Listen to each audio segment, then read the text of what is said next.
Hello friends, welcome to our channel Sunita with Sunita. इस channel पे हम अभी सुन रहे हैं नीलोत्पल मृणाल द्वारा लिखित उपन्यास डार्क हॉर्स और उसके दिन प्रतिदिन हम नए नए चैप्टरों से अवगत होते जा रहे हैं, जिसमें हम यूपीएससी की तैयारी करने वाले बच्चे जो दिल्ली जैसे शहरों में रहते हैं उनका जीवन चर्चा या जीवन परिचर्या किस प्रकार की होती है हम अच्छे से जान पाते हैं। अब तक हमने 10 अध्याय पढ़ा। अब चलते हैं अगले अध्याय चैप्टर 11 पे, डार्क हॉर्स चैप्टर 11। दोपहर का समय था। गुरु कमरे पर लेटा हुआ था। तभी बाहर उसने विमलेंदु की आवाज सुनी। उठकर दरवाजा खोला। आओ यार विमलेंदु, कैसे हो? अचानक अभी दोपहर में? गुरु ने कुर्सी से तौलिया और अखबार हटाते हुए कहा। हाँ गुरु भाई, इधर आया था एक लड़के से नोट्स लेने को, तो सोचा तुमसे मिलता चलूं। विमलेंदु ने कुर्सी पर बैठते हुए कहा। विमलेंदु यादव यूपी के बलिया का रहने वाला था। पिता किसान थे। वह पढ़ने में ठीक ठाक छात्र था। हालांकि स्नातक उसने बनारस हिंदू विश्वविद्यालय से द्वितीय श्रेणी में ही किया था, पर अपनी मेहनत और ईमानदारी से की गई रणनीतिक पढ़ाई की बदौलत उसने 2 बार आईएएस की मुख्य परीक्षा दी थी और एक बार तो साक्षात्कार तक भी पहुंच चुका था। गुरु से उसकी खूब पटती थी, सिवाय इस बात के कि वह शराब पीने का घोर विरोधी था। उसके एक चचेरे भाई की मौत शराब पीने की वजह से हो गई थी। उसने शराब के कारण अपने परिवार को बर्बाद होते देखा था। शराब और किसी भी तरह के नशे से वह कोसों दूर था। उसे सिर्फ एक बात का नशा था। वह अपने पिता के पसीने की कमाई को सफलता के अमृत में बदल देना चाहता था। शायद ही कोई पल ऐसा आया होगा जब उसकी नजर से संघर्ष करते और खेत में उस हल चलाते उसके पिता की तस्वीर ओझल हुई हो। वह इस तस्वीर को बदल देना चाहता था। गुरु ने चाय चढ़ा दी। विमलेंदु वहीं बैठा कुछ किताबें उलट पलट कर देखने लगा। तभी संतोष भी आ पहुंचा। अभी तक उसने कहीं कोचिंग के लिए एडमिशन भी नहीं लिया था। अभी कमरे पर ही एनसीईआरटी की किताबें पढ़ रहा था। राय साहब ने पेंसिल से अंडरलाइन कर नोट्स बनाने को समझाया था। संतोष अभी योजना को पूरा करने में ही लगा हुआ था। चाय पियोगे? संतोष ने अंदर आते ही गुरु से पूछा। हाँ पी लूंगा, थोड़ा दीजिएगा, संतोष ने कहा। अरे विमलेंदु, यह संतोष है, अभी अभी कुछ दिन पहले ही आया है। कोचिंग लेना है इसे, कहाँ फंसा दिया जाए, कोई आइडिया दो, गुरु ने हंसते हुए कहा। विषय क्या है इनका? एक तो इतिहास है जो इनका पुश्तैनी है, ये लेकर आए हैं, और एक इन्हें यहाँ हासिल करना है। हिंदी की वकालत राय साहब करके गए हैं, जबकि इसके एक परिचित समाजशास्त्री समझाए, गुरु ने स्थिति स्पष्ट करते हुए कहा। विमलेंदु सारी बातों को सीधे तौर पर ले रहा था। उसका गुरु की शैली पर कोई ध्यान नहीं था। उसने संतोष को कुछ संस्थानों के नाम बताए, कोचिंग से जुड़े कुछ और सुझाव भी देने लगा। तब तक गुरु ने चाय कप में डाल दी थी और अब कोचिंगों का चरित्र चित्रण होने ही वाला था। वैसे कोचिंग का सिलेक्शन में सीमित ही महत्व था। मैं तो कहता हूँ बिना कोचिंग किए भी तैयारी सफलता प्राप्त की जा सकती है, विमलेंदु ने चाय सुड़कते हुए कहा। अरे भाई विमलेंदु, जरा एक नए आए विद्यार्थी के नजरिए से तो सोच कर देखो। यह कैसे संभव है कि हम किसी कोचिंग को न लेने की सलाह दे दें? अरे यार, कोई आदमी 1000 किलोमीटर अपने घर से दूर यहाँ दिल्ली आता है कि यहाँ रह के तैयारी करेगा, अच्छा मार्गदर्शन पाएगा, विषयों को पढ़ाने वाले विशेषज्ञों से पढ़ेगा, सफल लोगों का अनुभव लेगा। ऐसे में दिल्ली आया कैसे कोचिंग नहीं लेगा भाई? उसके तो आने का प्रयोजन ही कोचिंग लेना था।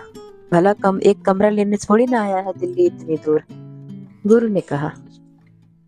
पर ये तो मानना होगा ना कि यहाँ कुकुरमुत्तों की तरह हुए कोचिंग में क्वालिटी नहीं है।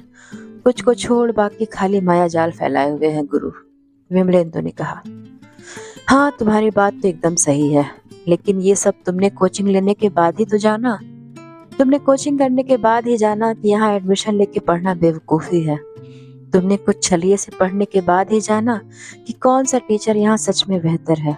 सो जान लो विमलेंदु, कोचिंग एक आवश्यक बुराई है और इससे कोई नहीं बच सकता। तुम्हारे मेरे जैसे विचार बनने में 5 साल लगे, दर दर भटके, माथा धोने, तब जाके याद समझे हो। गुरु ने ठंडी हो चुकी चाय का कप उठाते हुए कहा।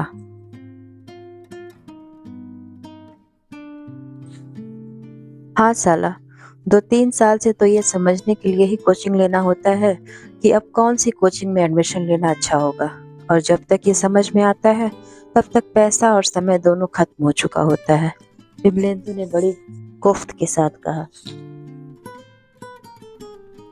संतोष चाय का कप हाथ में लिए दोनों की बातें सुन रहा था। उसे समझ में नहीं आ रहा था कि आखिर कोचिंग किस तरह का मायाजाल है। वह तो यह सोच कर आया था कि कोई 1-2 कोचिंग पकड़कर साल भर में अपनी नैया पार लगा लेगा, पर यहाँ इन दोनों की बातों ने तो उसके मन में कोचिंग को लेकर एक अजब सा रेखा चित्र खींच दिया था। कभी कभी उसे लग रहा था कि कहीं ये दोनों अपनी असफलता का फ्रस्ट्रेशन तो नहीं निकाल रहे। फिर सोचता कि नहीं यार, इन दोनों ने ही इंटरव्यू दिया है, भला इनके अनुभव को कैसे दरकिनार किया जाए। वह तो सोच रहा था कि वह भाग्यशाली है कि उसे शुरू में ही ऐसे लोग मिल गए जो सालों साल गंवा कर अच्छी कोचिंग का पता लगा चुके हैं।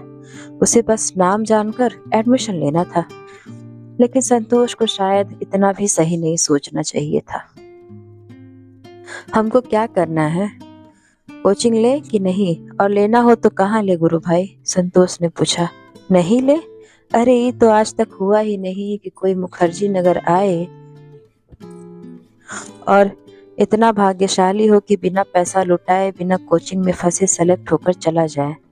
यहाँ एलियन भी आएगा ना, तो उसको भी पहले कोचिंग में एडमिशन लेना होगा, तब बाद में कोई उसकी बात सुनेगा कि वो एलियन था, गुरु ने हंसते हुए कहा।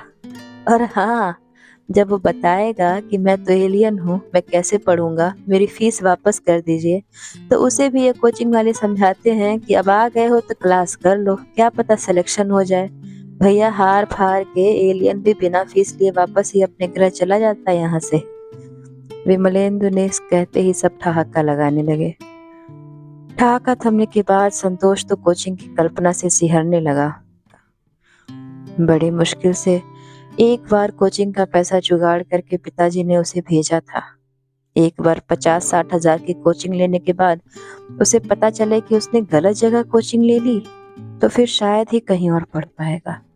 यह सब उसके दिमाग में चल रहा था। घबराओ नहीं यार, सब के सब ठग ही नहीं है, यहाँ कई अच्छे टीचर भी हैं। विषय सोच लो और जाके एडमिशन ले लो और पढ़ो जम के, गुरु ने उसके धड़कते दिल को थामते हुए कहा।